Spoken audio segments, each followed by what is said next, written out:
Hey there, this is going to be a tutorial on how to set Link's health to be 1/16 of a heart, which allows you to not have the heat timer and therefore skips the Goron Tunic.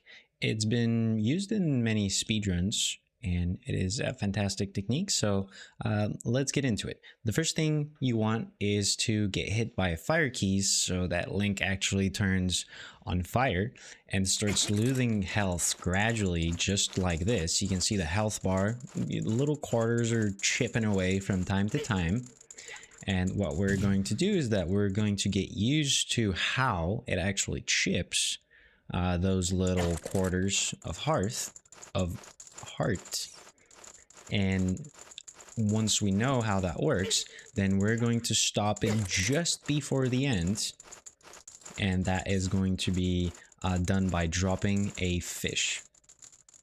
Like this, for instance. And as you can see on my health amounts, I'm actually at just 1 unit of health. Just for the sake of checking that, this is how you lose health. So as you can see, you lose units of health way more often than what is actually displayed. So let's try to represent this a little bit. So how does this all happen? I'm going to be using arrows, and let's say the first thing that the heart does is first to shrink. It goes from really big to really small, and then the heart enlarges and goes really big, and then does the same thing again, and then all the way this way again. And then this is the last arrow I need to draw for the rest of the explanations.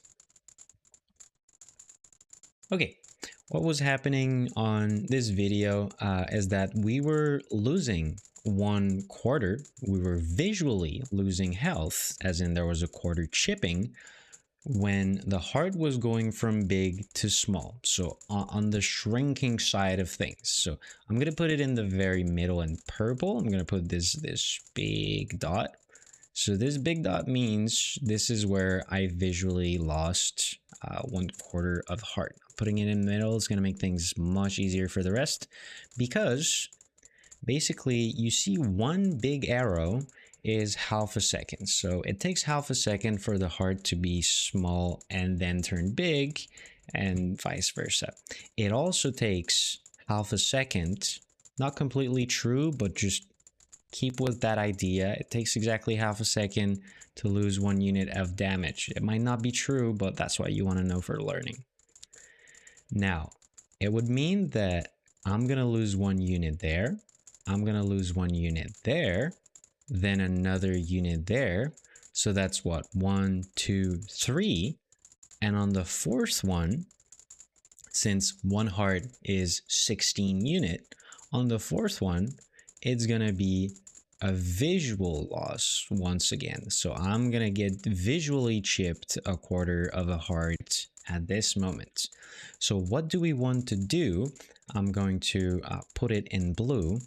For instance, if here is when we lost 1/4 heart, we were at half, we lost 1/4, we only have 1/4 left, which means we have 4 units of health here. It means that here I'm going to 3, to 2, and here to 1. So the health I'm interested is all the way here and all the way here. All of this is a correct time for me to press bottle.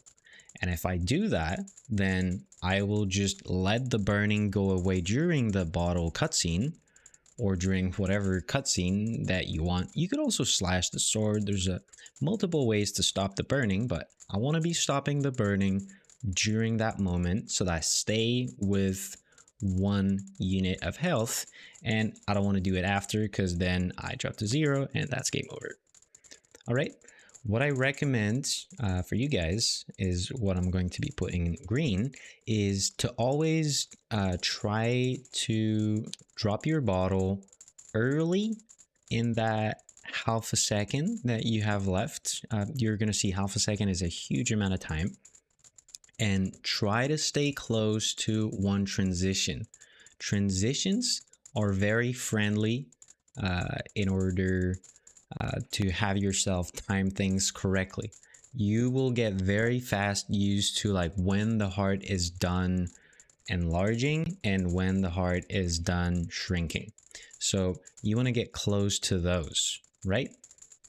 If I were in a situation depicted like this, ideally I would want to press on the bottle. I would be trying to press on the bottle just before the transition. So I would anticipate the transition, the stop of the enlargement and the start of the shrinking. I would anticipate it.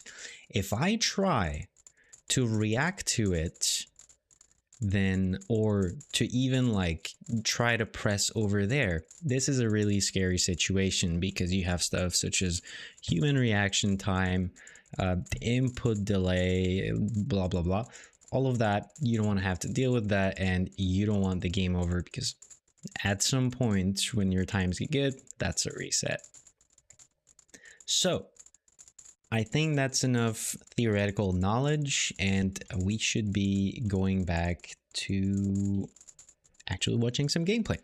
So with all of that new knowledge, we can see that we're losing a heart on the way down. It's probably kind of on the middle of the way down. So let's try to identify when we should be pressing bottle.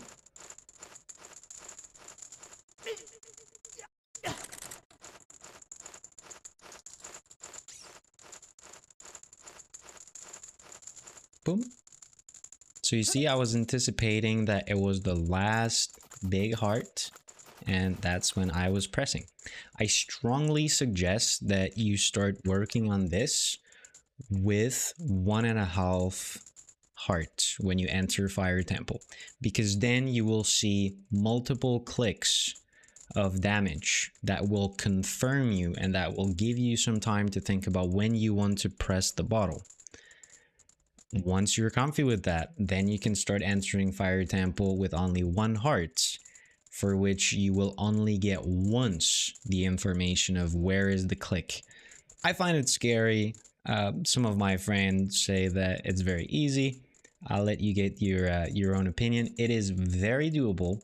This is a lenient thing to do. You just have to be aware of the window and of the leniency that you have, and then it becomes very comfortable. I hope you enjoy this as much as I do, and on this, see you next time.